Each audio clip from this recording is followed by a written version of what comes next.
Punta kami sa neighborhood.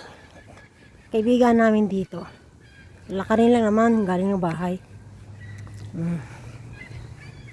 Yan. Medyo malamig na dito ngayon sa Canada.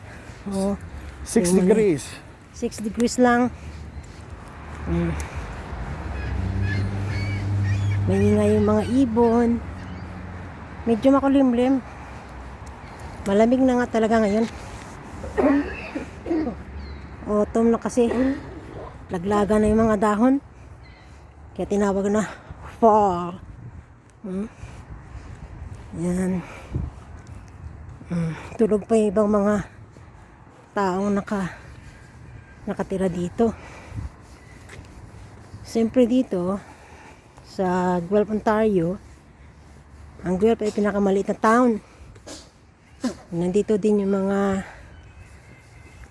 paggawaan ng mga parts ng sasakyan.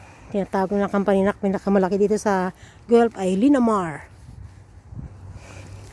Minsan 7 days a week trabaho dyan.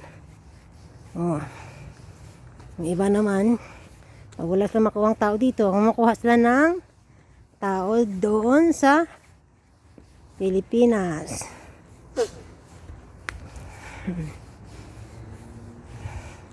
Medyo mahirap-hirap trabaho sa factory, pero kung mamimili ng trabaho dito sa Canada, ay talagang hindi ka mabubuhay.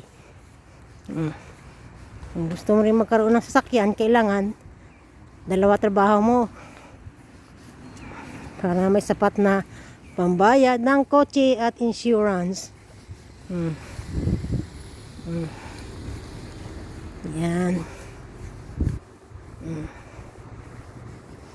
Yan ang neighborhood.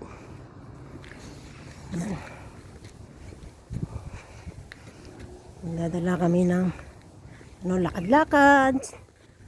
Ang singot-singot ng preskong hangin kahit malamig. Pero iba talaga dyan sa Pilipinas. Kahit mainit, maganda kasi sarili mong bansa di ba? Dito okay din ang buhay dito, pero iba talaga sa Pilipinas. Yan. Yan grocery store yan. Nauna na yung asawa ko. Ngayon talaga walang araw. Hindi pa masyado nag-fall yung malaglagan yung mga dahon, pero siguro mga katapusan October, okay, November, dito lang November. Yan.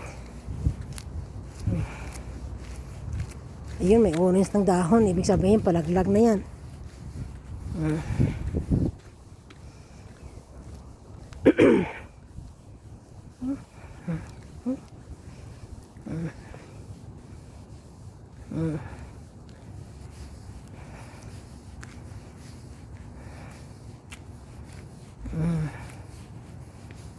Yan.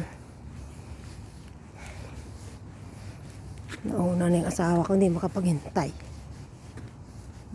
Yun ang mga maliliit na tinatawag nilang yun, yung parang daga, squirrel. Nung una-una ko rito, akala ko nga daga, yung maliliit na yan. Sabi ko sa auntie ko, ay naku po, ang laki ng daga dito sa Canada. Pinakita ko sa auntie ko, ay hindi yan daga, ano yan, squirrel pala. Para siyang similarity din sa daga, pero parang rabbit na maliit. Yan, ngayon katago sila ng kanilang mga pagkain kasi palamig. Papunta ng palamig.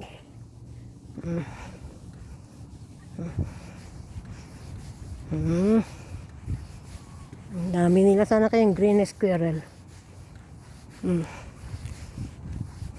Malamig yung kamay ko. Ilang degrees lang ba, Han?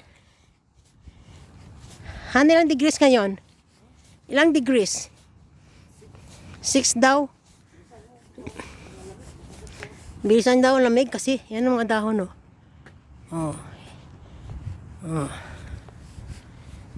Ang aming neighborhood. Ayan. Ayan ang squirrel. Ay, wag mo takutin yung squirrel. Hi, squirrel. Hi, squirrel. Yan ang squirrel, oh. Tingnan nyo. Oh, squirrel. Hello. Oh, yan sila, oh. Yan, oh. Hi, squirrel. Yan, oh. Oh, oh. Yan. Parang, yung parang daga. Ay, nako. Alas 9, baka nagigising namin ang aming friend. Hinto na. Ito na. Ito na daw. Okay. Ito na.